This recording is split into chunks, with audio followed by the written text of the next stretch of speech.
성도들마다 자신의 상황과 환경에 따라 은혜 받는 말씀도 각각 다릅니다. 저는 힘들고 어려울 때 읽으면 위로받는 책이 있습니다. 구약은 에레미야서입니다.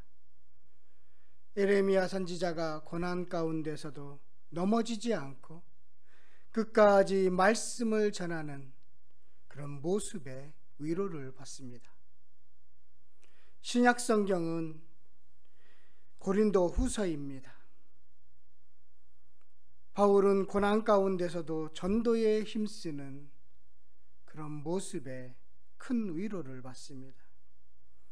저는 이 두 분을 통해서 신앙적인 깨달음을 하나 갖게 되었습니다. 신앙의 성숙은 고난과 비례한다라는 것입니다. 바울은 그렇게 사는 인생을 그리스도의 진한 향기라고 표현했습니다. 그리스도의 편지라고 표현했던 것이지요. 저는 여러분들이 고린도 후서를 통해서 바울의 솔직한 그런 말씀을 통해서 바울의 인생관과 바울의 신앙관을 배우기를 바랍니다. 그러기 위해서는 자신에 대한 인식이 정확해야 합니다. 바울 자신이 누구인지를 바울은 놓치지 않았습니다.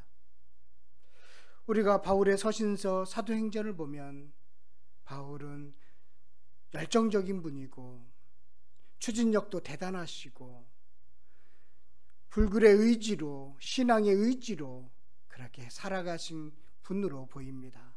그런데 바울은 참 강한 분 같은데 눈물도 많고요, 사랑도 많았습니다.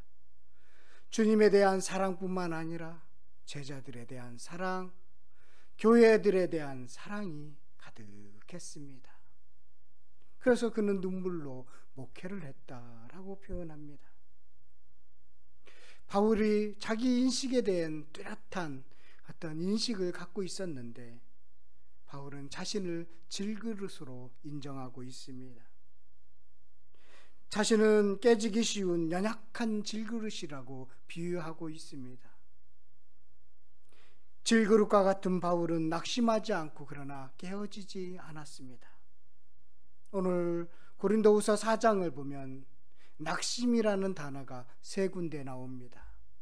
1절과 8절과 16절입니다.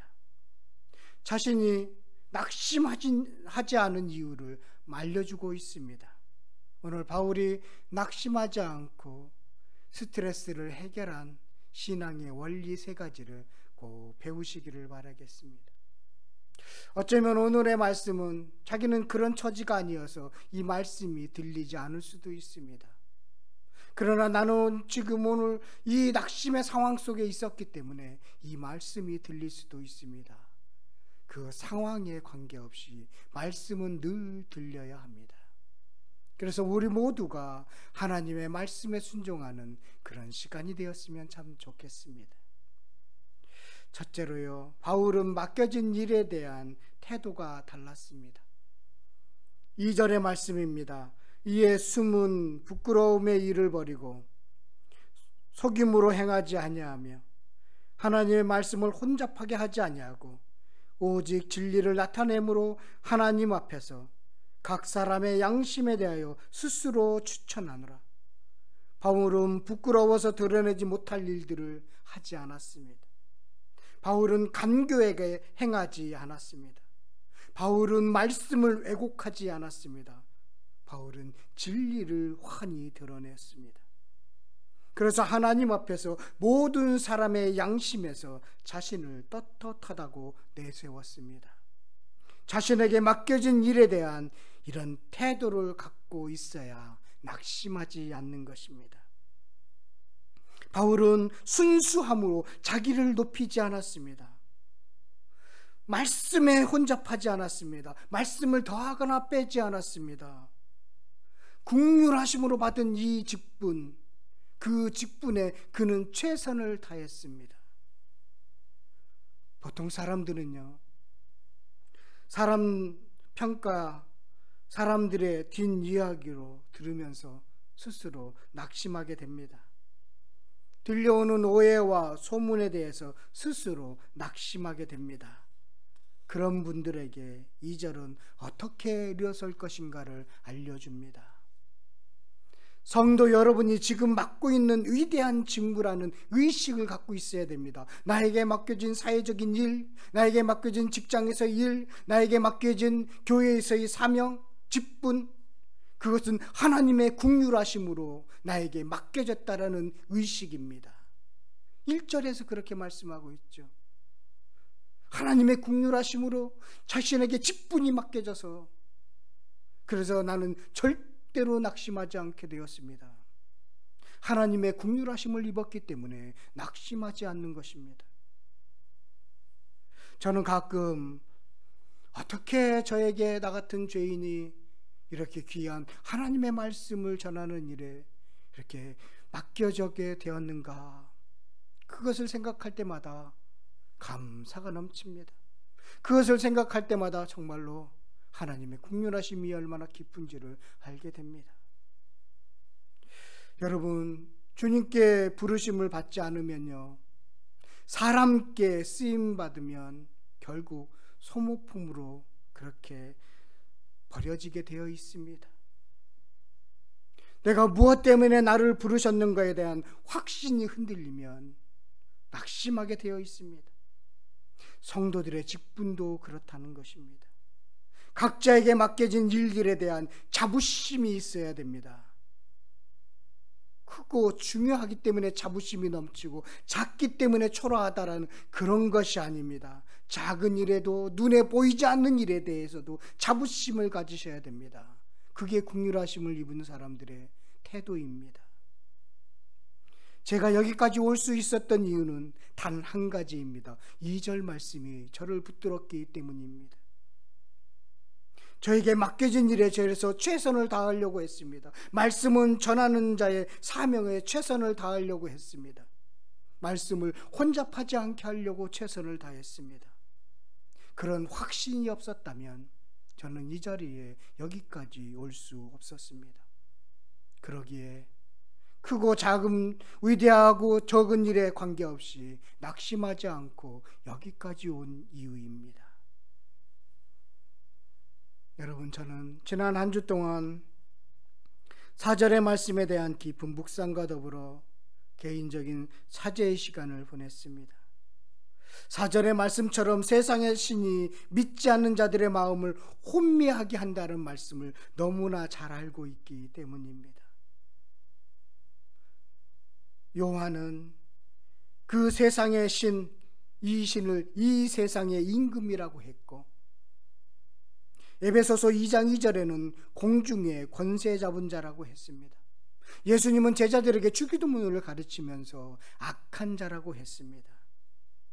지금도 세상에 혼미케 하는 신 사탄, 그리스도를 안 보이게 하는 가라지로 가득하다라는 것입니다. 어떤 청년의 이야기입니다. 지금은 이제 나이가 어느 정도 되신 분의 이야기인데요. 어려서부터 신앙생활을 참 열심히 잘했습니다. 그런데 20대에 자기 친구들하고 영화를 보러 갔습니다. 그런데 그 영화의 대사 중에 신이 있다면 어떻게 사회가 이렇게 부조리하고, 신이 있다면 왜 공의와 정의가 왜 만연되지 않을까? 고로 신은 없다 라는 그런 비슷한 대사였다고 합니다. 그 대사를 듣고 그 자신의 눈으로 사회를 보니까 공의와 정의가 없다라는 것입니다. 교회를 보니까 공의와 정의가 흐르지 않는 것처럼 보였다라는 것입니다. 자꾸 책들은 공의와 정의, 신이 없는 이야기들로 가득한 책들이 많다라는 것이지요. 그래서 예수님을 떠나고 교회를 떠났습니다. 그리고 나서 한참 세월이 흐른 후에 하나님의 긍휼하심을 입었습니다.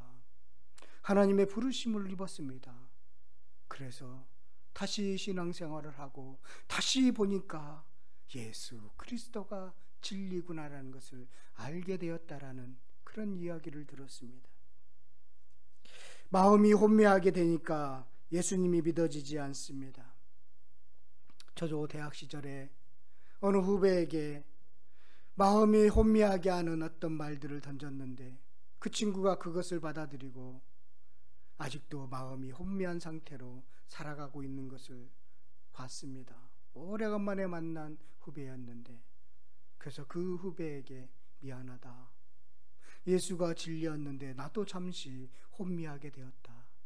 그런데 어느 순간 하나님의 긍휼하심으로 내가 드디어 예수의 종이 되었다. 당신도 예수 잘 믿으십시오. 그리고 미안합니다. 그런 대화를 나누었습니다. 혼잡해 되게 하는 것, 이 땅에서 지금도 혼잡하게 하는 것들, 그런 사상과 가치관들이 참 많이 있습니다. 내가 주인이 되어라, 내가 신이 되어라, 창세기부터 흐르는, 아주 도도하게 흐르는, 혼잡하게 하는 신의 이야기입니다. 사단의 이야기입니다. 거기에 귀를 기울이면 낙심하게 되어 있다는 것입니다.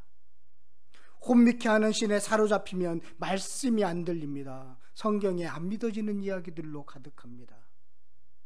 혼미케 하는 신에 흔들리지 않기 위해서는 그리스도의 빛, 성령 충만한 가운데 있어야 됩니다. 진리 가운데 있어야 됩니다. 진리는 너무나 명확합니다. 진리는 너무나 단순하고 정확합니다. 거기를 떠나면 혼미케 되어 있습니다. 그래서 바울은 복음을 전하는 데 있어서 혼미케 하지 않았습니다. 명확하게 전했습니다. 명확하게 예수 그리스도를 전했습니다. 그 자신감, 그 자신감 때문에, 그 떳떳함 때문에 바울은 낙심하지 않았습니다. 여러분, 우리가 생활을 하다 보면 하나님 가끔씩 우리를 광야로 가게 합니다. 데리고 가는 것 같아요. 왜 그랬을까요? 혼미하기 때문에 그렇습니다. 흔들리고 있었기 때문에 그렇습니다. 광야에 들어가서 주님께만 집중하도록 하기 위해서 우리를 광야로 데려가는 경우가 있습니다. 마음에 그리스도의 빛을 비추기 위해서 우리를 광야로 데리고 갑니다. 마음에 빛이 없으면 우울해지고요, 낙심하게 되어 있습니다. 마음에 빛이 없으면 사람의 평가에 흔들리고 낙심하게 되어 있습니다. 하나님을 아는 영광이 빛이 가득할 때, 마음에 가득할 때 그는 진정으로 주님의 직분을 온전히 감당할 수 있고, 그리고 낙심하지 않게 되는 것입니다. 그래서 6절의 말씀으로 이어지는 것이지요. 여러분들에게 맡겨진 직분, 직무에 대해서 확신한 명확한 태도를 가지시면, 바울과 같은 2절의 말씀처럼 그런 태도를 갖고 있으면 절대로 낙심하지 않게 됩니다. 두 번째로는요, 바울은 자신이 질그리심을 인정했습니다. 7절의 말씀입니다. 우리가 그 보배를 질그릇에 가졌으니 이는 심히 큰 능력은 하나님께 있고 우리에게 있지 아니함을 알게 하려 함이라. 보배를 담은 질그릇이라고 자신을 그렇게 비유하고 있습니다. 흙으로 빚은 그릇, 질그릇이라고 자신을 비유하고 있습니다. 너무 깨지기 쉬운 질그릇이라는 것입니다. 그 깨지기 쉬운 질그릇이 외부의 압력을 받았습니다. 8절에 보니까 우겨쌈을 당했습니다. 그런데 쌓이지 않았습니다. 답답한 일을 당했습니다. 그런데 낙심하지 않았습니다. 박해를 받았습니다. 그런데 버려진 바 되지 않았습니다. 맞아서 거꾸러졌습니다. 쓰러졌습니다. 그런데 죽지 않았습니다. 바울의 질그릇은 깨지지 않았습니다. 왜요? 그 안에 예수 그리스도라는 보배가 들어있기 때문입니다. 예수의 생명이 그 안에 들어있었기 때문에 그는 질그릇임에도 불구하고 깨어지지 않았던 것입니다. 우리는 질그릇입니다. 그런데 수많은 사람들은 흙으로 빚은 질그릇, 흙으로 돌아가는 질그릇이라는 것을 거부하고 있습니다. 그래서 사람들은 그 질그릇에 은으로 금으로 그렇게 도색을 하는데 시간을 낭비합니다. 포장하는데 인생을 허비합니다. 질그릇에 은금으로 도금하다가 끝납니다. 세상 성공하라고 걷다가 결국은 실패로 끝나는 것을 보여줍니다. 흙으로 돌아가는 것을 보여주고 있습니다. 신앙인도 이런 착각을 하는 것을 보게 됩니다. 자신이 은그릇, 금그릇으로 도금하여서 쓰임받게 해달라고 그렇게 기도하시는 분들을 봅니다. 금그릇으로 도금된 강한 모세가 무엇을 했나요? 금그릇으로 성공한 왕자로서 성공한 모세가 그가 하나님의 일을 한다고 하면서 무엇을 했나요? 살인을 했습니다.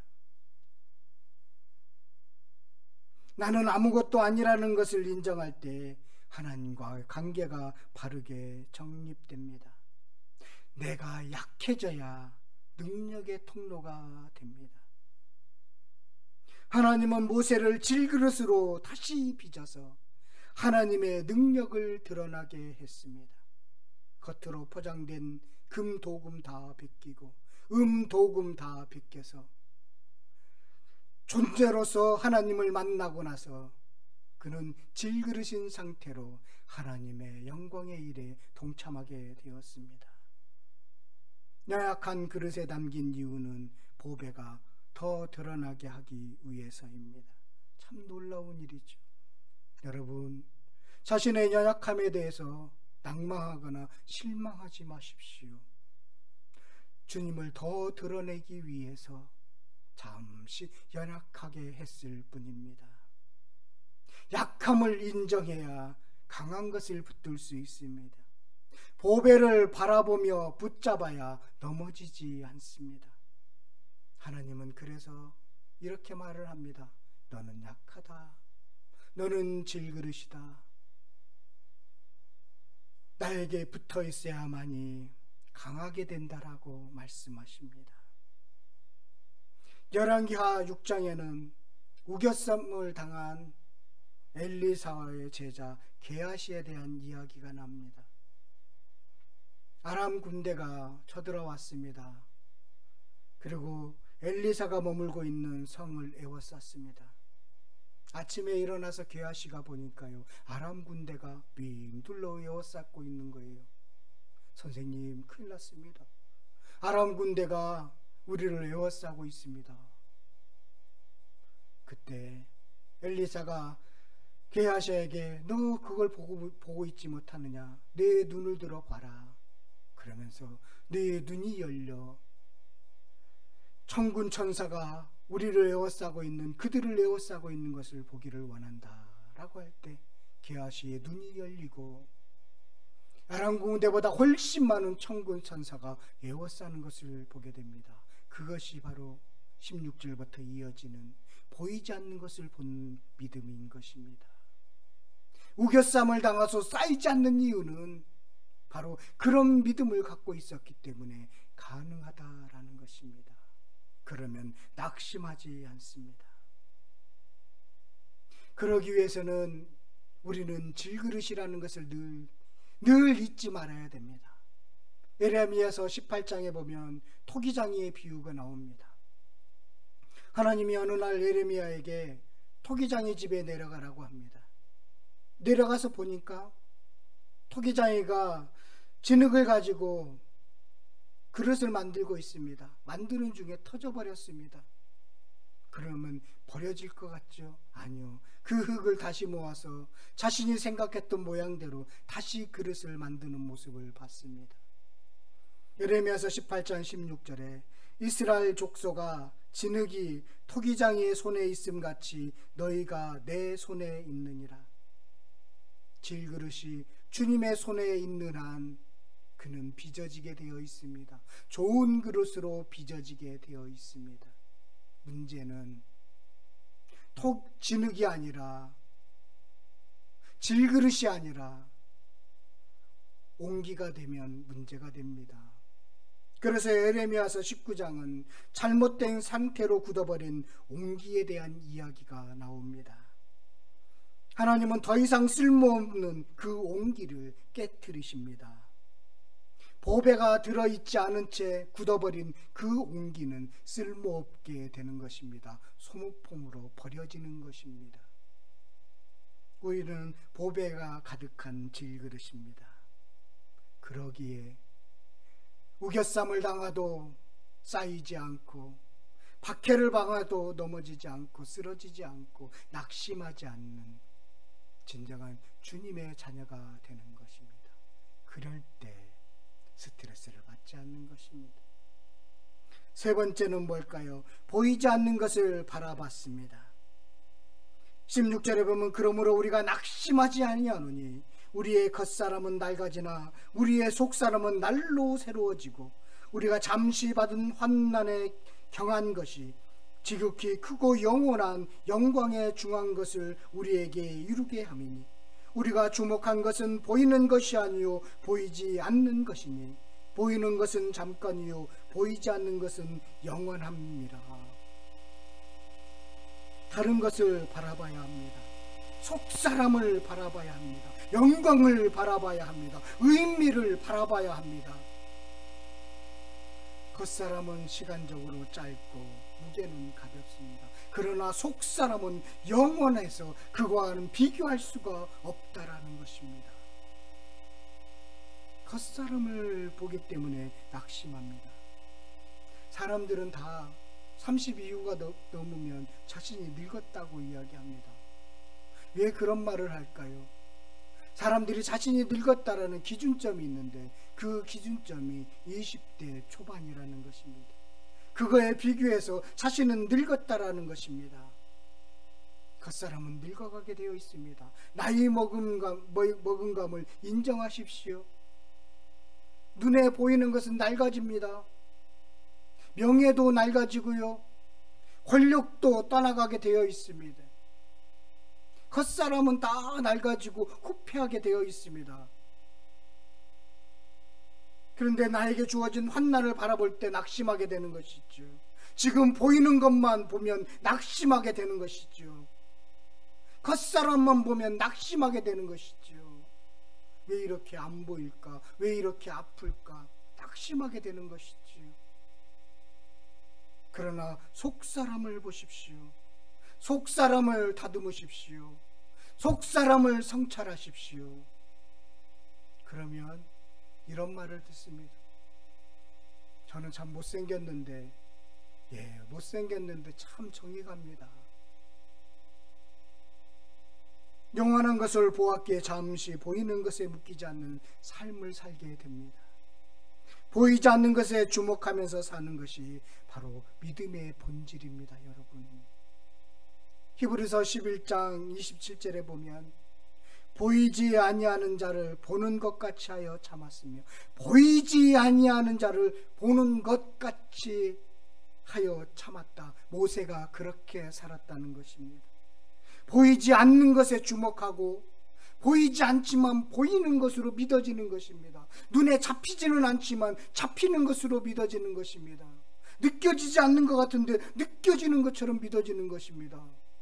살아계신 것 같지 않은데 살아계시는 것으로 믿어지는 것입니다. 이것이 믿음의 본질입니다. 이게 속사람이 다듬어지는 믿음의 본질인 것입니다.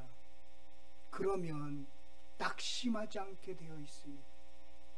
겉사람을 보면 낙심하지만, 환난을 보면 낙심하지만, 속사람을 보면 낙심하지 않는 이유가 여기에 있습니다. 믿음으로 살기 때문에 그렇습니다.